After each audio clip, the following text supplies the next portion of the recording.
Moon Pies! It's your MeeMaw, and we're here with another mod spotlight, and this time we're checking out the Hungry Hunter. It's a mod that came out in December 2016, and it's by Vas Costas. I'm hoping I'm pronouncing that correctly. And it expands roleplay cooking, which I am a big fan of. Love it. So let's check it out. It has two signs, and they are huge. This first sign: visit the Hungry Hunter, booze, beer, and bones. Gorgeous. I have to say, these all these pieces of the mod are gorgeous. Attention to detail was really taken. Caveman pizza. We'll take a quick look at this. Its legs. How cute is that? I've got all the pieces made, so we can check them out one at a time. Now, this mod is not a cheaty mod. This is not going to get you a whole bunch of food really quick. This mod is for serious role play, and it's going to take you a while to craft some of this stuff. And it has a progression you have to follow. So let's take a look. First thing you want to make sure you got going is your regular standard veggie crops. Berries, rock carrots, all the standard veggies. Have those up and running first, because this is not a mod you want to start as a noob. And let's take a look at the engrams. So if we scroll all the way to the bottom, here are all the lovely engrams for this mod. It has all the crafting stations as well as recipes. So, first thing you want to make is the composter. In here you can make yeast and worms, and that's what you're going to need to progress further. So for worms, you need thatch and animal feces. And let's start one of those up. Now take a look at how slowly that's progressing. My crafting speed is at 210. So this is not something you're going to get real speedy. Okay, once you have your worms, let's grab our worm and we can head over. You want to make a birdhouse. And this is really cute. It's got the spot for seeds to attract the birds. It's adorable. So in here we're going to put our worms. And now you need to make seeds for onions, cabbage, garlic, pumpkin, tomato, or salad. So I've made a few seeds already.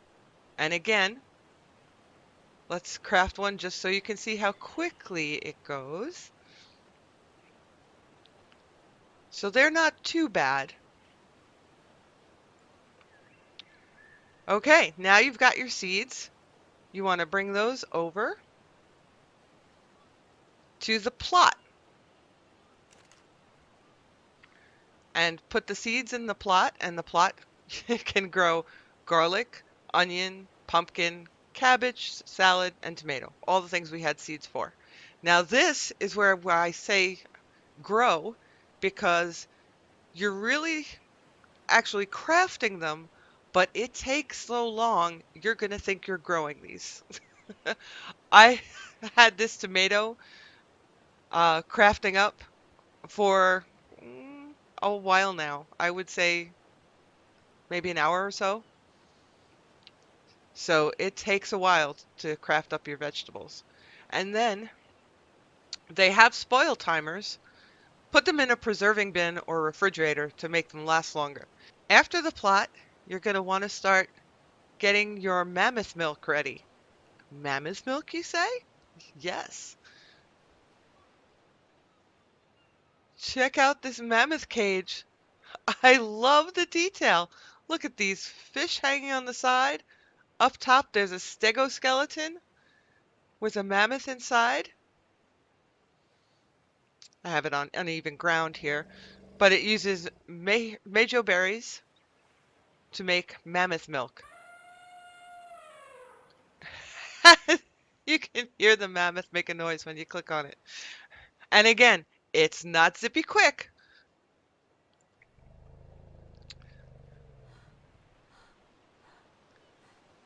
Okay, now that you got your mammoth milk going,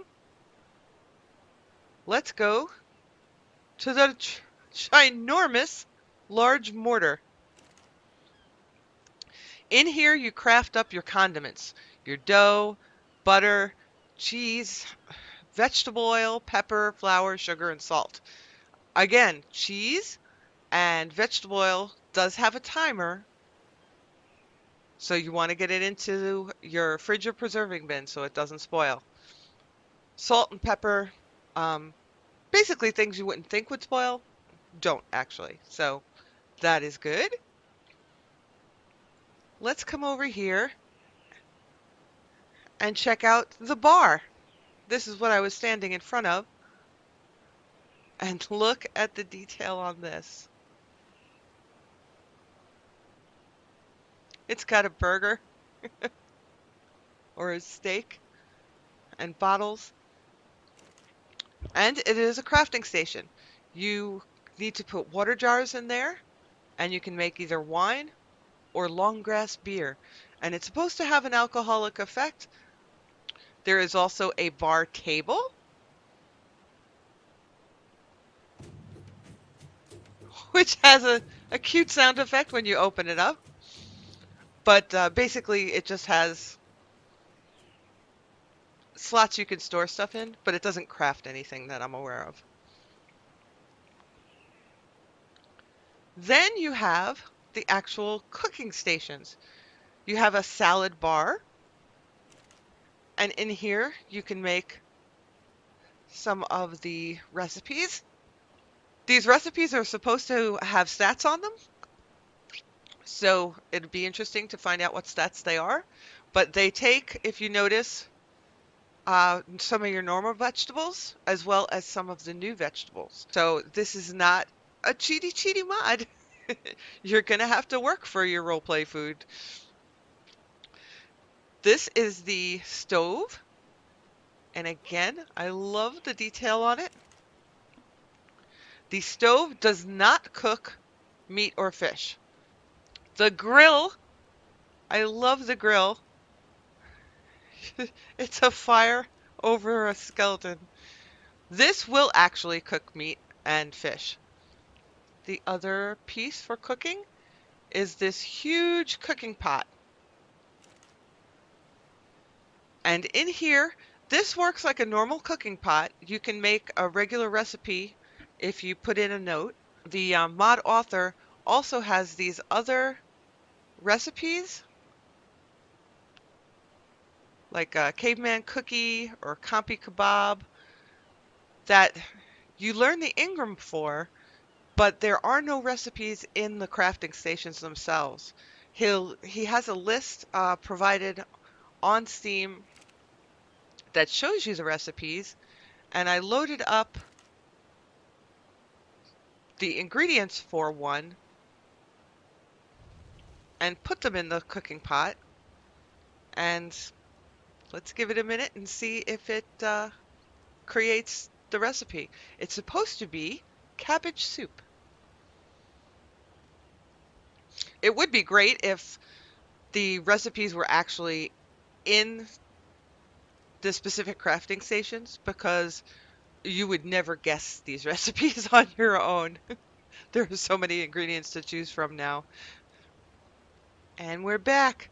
I've waited 2 charcoals worth of cooking, and it still hasn't created the cabbage soup. So it may be bugged, that recipe.